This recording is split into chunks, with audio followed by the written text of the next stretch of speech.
Line মেরামতের কাজ শেষ হওয়ার দুদিন পরও গ্যাস সংকট কাটেনি। তিতাস বলছে ঢাকার দিনের চাহিদা 230 থেকে 240 মিলিয়ন ঘনফুট গ্যাস, কিন্তু পেট্রোবাংলা সরবরাহ করছে 180 থেকে 190 মিলিয়ন ঘনফুট, যার প্রভাব পড়েছে বাসা, বাড়ি ও কারখানায়।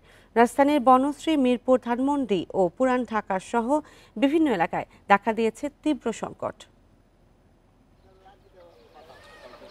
রাজধানীর বাগিচারটিকের বাসিন্দা স্বপ্না প্রস্তুতি নিচ্ছেন দুপুরের খাবার তৈরির, কিন্তু তা সম্ভব হবে কিনা অনিশ্চিত।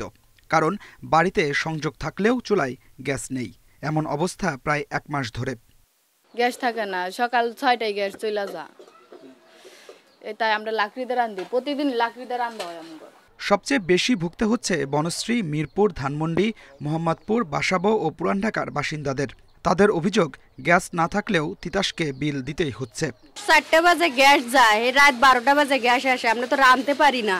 একবেলা যদি লার্কি দিয়ে রাঁধি, সবসময় কি লার্কি থাকে? লার্কি তো নাই আমাদের বাসায়। 4টা বাজে একটু আইব, আবার মনে করেন যাবো গা, আবার রাতে 3টা বাজে, আবার ভোর 4টা বাজে জায়গা।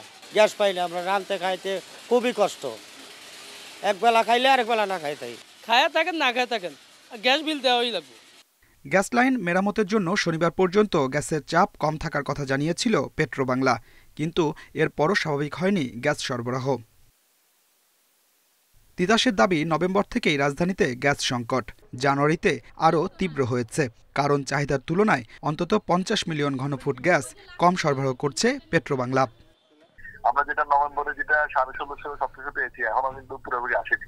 800 একটু কম দিচ্ছে এফএসআরিও, হ্যাঁ। প্লাস হলো নভেম্বরে 900 মিলিয়ন ছিল, এখন 800 মিলিয়ন আছে। প্লাস লোকাল কিছু মেইনটেন্যান্সের কাজ হচ্ছে 900 নিতে, সেটাও এখনো শেষ হয় নাই, হ্যাঁ। যার ধরুন যেটা আসছে সেটাতে কিছুটা কাভার হয়েছে, কিন্তু পুরোপুরি কাভার হতে সময় লাগবে।